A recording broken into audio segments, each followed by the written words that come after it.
the Celtics make you play perfect. Like, if you are not completely on a string for 48 minutes, like concentrating on game plan and execution for 48 minutes, you're done. And you mentioned Giannis taking that three with, I think like a minute and 55 left or somewhere around there.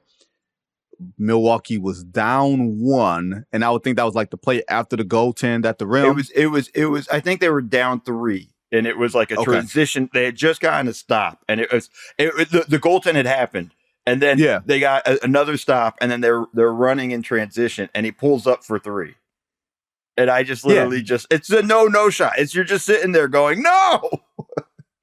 Well, here's the thing. That's the 1 3 he's taken in that game. His threes have dropped to such a number that I think it's like 0.6 a game or whatever, which is like a really a Herculean like amount of credit that we got to give to Doc Rivers and to Giannis to sort of say, okay, you can take more mid-range shots, even though the numbers say that you shouldn't take them, but you've gotten better at them. They're better at you taking these threes. You can't take that 3 at that point against that team. Talk about the stress that the Celtics put every team in the league under. I mean, it's funny because it was because I got a text message from a friend who after saw I post these clips up of during the games, and I'm watching them in games. And by the way, when I post these clips, it is just emotion sometimes for me, where I'm just mad or shocked about something. So sometimes it just comes out, and I'm just terrible shot. And he's like, "Man, I feel bad for Giannis. Like, he played a great game, and all we're going to talk about is that shot." And you're right. It was his only 3 in the game. And I'm just like, yes, totally. And I feel bad. But also, not then. Time and score. Like, for the love of God, man.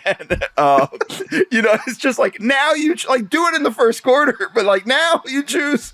But I think it goes to, and it's the credit of the Pistons. The Celtics. They make you play perfect because this is a close game. You got to stop. You have an opportunity to tie or take the lead, all that stuff on the other end. You have to get the right shot in that instance. It has to be perfect. And that means you got to put aside all the natural instincts. This is a wide open look. I'm in rhythm. And it's not just Giannis. This is everybody in the league. You're in that position. If you don't make the right decision in that moment, you're going to lose the game. And it's just that simple because they're going to come down and their offense is so high powered. They do such a great job with driving and then kicking out to 3 and swings and all of those things, getting you in rotations. They're going to get a good look. So it's just harder in that sense. So that's why you have to play perfect. And to go on top of that, then you have the Dame shot not too long, a couple possessions later, he comes off the screen. Derek White's playing great defense behind him. Listen, it's Dame. So I'm not going to criticize him too much on that type of shot. But that's another shot where you're like, oh, man, like you could have just attacked the lane, gotten 2 instead of trying to get the 3 and tie the ball game. It's that you can't make mistakes against Boston. They are too damn good. Like, it's just that difficult when you're playing them. It's so hard to be able to stay that disciplined. And it's hard to do that for 48 minutes. That's the thing. It's a discipline. It's a concentration. It's like when you think about the difference between championship teams who've done it and championship teams who can't get to it anymore. They can do it on a night. Like, they can get to it. They can reach that high note on a night of we are completely concentrating for 48 minutes. And then you ask them to do it for 4 playoff rounds for 2.5 months. And it becomes this task that they just cannot no longer get to. Like, think about it from this night. No Kristaps Porzingis. The Celtics shot 32% from 3. You are winning in your mind if you're saying we're holding the Celtics to 32% from 3 because that's not how they shoot normally. Middleton is back. Low turnovers. It's a game on the road. You're in it with a minute left. That's about all you can ask for. Mo, when did the Celtics become the team that we could depend on, as opposed to the team that we said, oh, no matter what happens, they're going to be the team to blow it? Like, they happen to grow up in front of our eyes, and now they're forcing you to play their brand of basketball, and nobody can out-Celtics the Celtics. Yeah, so it started with Ime to kind of bring it back to how we started the conversation. Yeah. And don't get me wrong, they also blew the Eastern Conference Finals against Miami that they were supposed to win. Almost came back, almost did the impossible coming back from 3-0 in that instance. But it started there. I think the addition of Drew Holiday makes a massive difference for them, and Porzingis, I think. But I think Drew in particular, because he's won a championship. He understands it a little bit more. And it's not to say, listen, the Celtics team went to the finals. They've done, they've done all before they won it. They lost to Golden State. They understand everything. But it's like we say, it's literally sometimes comes down to one or two plays that can be the difference in these games. And I think they just learned, through the failures that, hey, this is going to be how we got to play. This is the stuff we have to do. This is the discipline we have to have. Like, I give Tatum a ton of credit because we criticize him all the time, yes, with numbers and things like that. And I think a lot of it is unfair because I just think he's like, no, I'm going to do what I think's the right play. Now, it may not always be the right play, but he is trying his best. Some games he's a playmaker and a facilitator and things like that. And if his shot's not falling, you see him trying to just get other guys going and things like that. I think that's the growth. I think these guys growing and maturing and then having vets like Drew, who's actually won a championship, I think all of that stuff kind of just sort of happened overnight. It's, I don't have a kid, but I imagine one day if I do, I'm going to look and be like, damn, they're an adult now. Like, it's just kind of, this is sort of what happened with the Celtics. We turn to them and go, oh, damn, they're adults now. Okay. They're grown ready. now. They get it. Yeah. They get it. And there's a huge difference because people naturally make the trade of Milwaukee trading Drew Holiday for Dame and sort of the domino effect that happens there. But there's a big difference, in my opinion, from you asking Drew Holiday to, on some nights, be your second best player or third best player with Chris Middleton to being your fourth best player or fifth best player if Porzingis is there. Sometimes Peyton Pritchard is going to be better. A lot of times Derek White is going to be better. You already got Tatum and you know what I'm saying? You have a fuller team, and I think it's hard to explain to people the difference between maybe where people looked at Drew Holiday as saying, okay, damn, did he underwhelm a little bit in Milwaukee after the championship? And you look at some of those playoff series too, man, he fits in perfectly with these dudes. He's the same player. It's just a different dynamic on that team and what they're asking him to do. Yeah, and just, on the aspect too with Drew, like, and this is going to sound like a shot at Drew, but he's not consistent enough to be a third option, on a championship level team. Like, there are games in the Milwaukee Finals run when they won it, where he took shots where I was just like, oh my God, like, that's the shot. Like, shot selection for me is a big deal.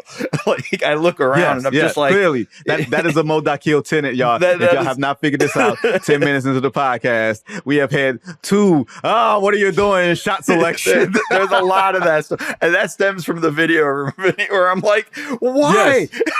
Yes. There's a lot of screaming in video rooms. Because nobody can hear us. We're in the dungeons of the NBA. Right. It's just us in the locker room. You're in the dungeon. Yeah. But I just think the thing is, though, now when you put him in a position where, like, hey, like, your offense is going to be a bonus for us. We want your defense. And I think that's the other thing that, like, he brings that every night. And I think the ultimate thing when you're watching the Celtics too, just watch how they play, how they use Drew defensively. Because he literally guards everybody. He's guarding 1 through 5. And then on top of all of that, then you have him. They play a 2-3 zone last season. He's in the center of the zone. Porzingis is on the wing. He's in the center of the zone. Like, they're using him as the center in that situation. And I think it just allows you to be more versatile defensively. I think that's the value of Drew. And I think him, again, offensively, there's nights where he goes completely off and he's going to make some of those shots that drive me nuts. But ultimately, you're just saying, hey, all of that's a bonus for us. But what makes us special is you on the defensive end. Not just that. When Tatum and Brown are taking up the majority of defensive attention, like, there's things as a defense that you have to feel comfortable giving up. All right, we can't give up paint touches to Porzingis. We can't give up the easy switches to Porzingis when he's out there to just allow him to completely muck up our defense and have everybody in rotation. We can give up a wing 3 to Drew Holiday. We can even let Drew cut and say, hey, we're not saying give up a layup. we're saying let's take the lesser of all the evils and what the Celtics want to do. Because they're using the cut to set up the corner three. They're using the cut to set up everything else that they want to do. So sometimes it goes against everything that you teach basketball to be, which is why I hate sometimes this 3-point heavy league. But I would never teach, Mo, give up the layup, but I understand why teams say, all right, man, just give them the layup. Well, it's just, that would be my strategy with Boston is like, hey, I'm just limiting 3-point attempts. They want to get up 1,000 threes. They're on that level. I just want to limit the 3-point attempts, get them playing inside the arc. So that means, like you said, on that cut, I'm not helping from the weak side corner. But the problem is, and this is what makes them so challenging, especially in the regular season, that is hard to do in the regular season, night in and night out. Everything tells you to go. Well, it's just like, okay, all season long as a coach, I have been preaching, rotate weak side, rotate. Okay, right now we're in mid-December. So I've been doing this in training camp. I've done this for the first month and a half, 2 months of the season. Hey, when you're rotating weak side, you're here, and then you rotate out. Okay, second night of a back-to-back, we're playing Boston. I'm going to come in and ask you to forget all of that and now just stay your ass in the corner. It's like, okay, now the player I feel bad for. Now it's instinctively for the past 2.5 months, I've been rotating. My urge is going to be to rotate.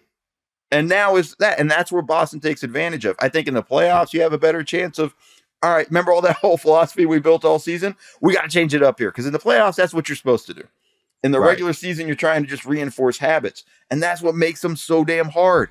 It makes it so damn difficult in the regular season.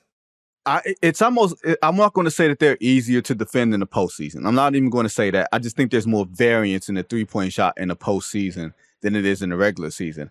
I just don't know if I trust it. Because I don't know about you, Mo. I looked at what games 1 and 2 will be in the NBA Finals. I think June 6th is game 1. I think June 9th is game 2. I'm booking hotels in Boston for June 4th through June 10th. Like, I just feel like we're going inevitably, unless something crazy happens and we wind up in Milwaukee, because we know we ain't going to wind up in Philly. Like, they're done, right?